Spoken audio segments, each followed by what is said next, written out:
지난 5월 경기도의 한 요양병원에서 80대 환자가 숨졌습니다. 병원에선 가족들에게 병 때문에 사망했다는 진단서만 줬는데 경찰 수사 결과 이 환자는 병에 걸린 게 아니라 다른 환자에게 목이 졸려 살해당한 것으로 드러났습니다. 먼저 최연수 기자입니다. 깜깜한 요양병원 병실에 불이 켜집니다. 간병인이 달려나갑니다. 잠시 뒤 의사와 간호사 등이 병실로 들어갑니다. 25분쯤 지나 구급대가 도착해 심폐소생술을 합니다.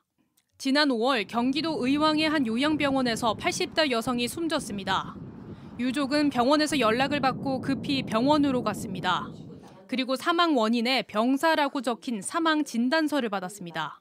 병으로 숨졌다는 뜻입니다. 어머니 모시고 빨리 나가라. 부원장이라는 사람 그 말이 이렇더라고요. 우리가 다 나중에 죄가 있으면 벌 받으면 되고 이런 식으로. 유족은 처음엔 어머니가 화장실에 가다 거동이 불편해 사고가 난 줄 알았다고 했습니다.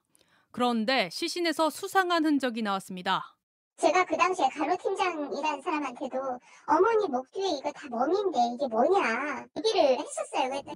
병원 측은 심폐소생술을 하다 생긴 흔적이라고만 했습니다. 경찰도 수사에 들어갔습니다. 하지만 병실 안 CCTV가 없어 처음부터 어려움을 겪었습니다. CCTV 설치 의무가 있는 요양원이 아니었기 때문입니다.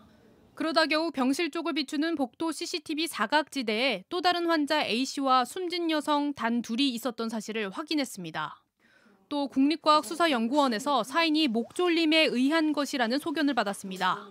결국 7개월 만에 경찰은 A씨를 살인 혐의로 검찰에 넘겼습니다. JTBC 최연수입니다. 보신 것처럼 살인 사건이었는데도 병원 측은 사망 원인도 제대로 알려주지 않은 채 빨리 병원에서 나가라고만 했다고 유족들은 주장합니다. 이 때문에 경찰은 의료진의 잘못이 있었던 건 아닌지 과실치사 혐의를 함께 수사하고 있습니다. 이어서 박지영 기자입니다. 간병인이 병실에 쓰러져 있는 피해자를 발견한 건 새벽 5시 10분쯤입니다. 몸이 딱딱하게 굳고 피부와 점막이 파랗게 변해갔습니다. 당시 CCTV를 확인해봤습니다. 경찰은 사망 시각을 밤 12시에서 새벽 2시 반 사이로 추정했습니다. 새벽 4시에 간호사 1명이 나타났지만 옆 병실만 살펴보고 사라집니다. 이후 새벽 5시 10분까지 아무도 나타나지 않았습니다.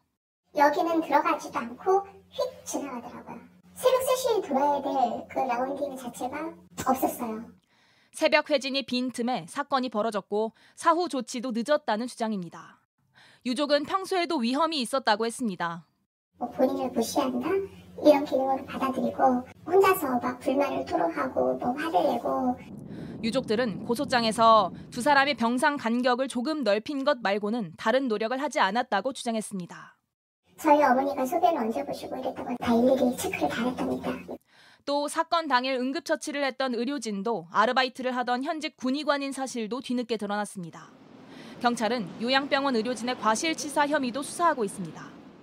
JTBC 박지영입니다. 안녕하세요. 뉴스룸 앵커 최재원입니다. JTBC 뉴스룸을 시청해주신 여러분 고맙습니다.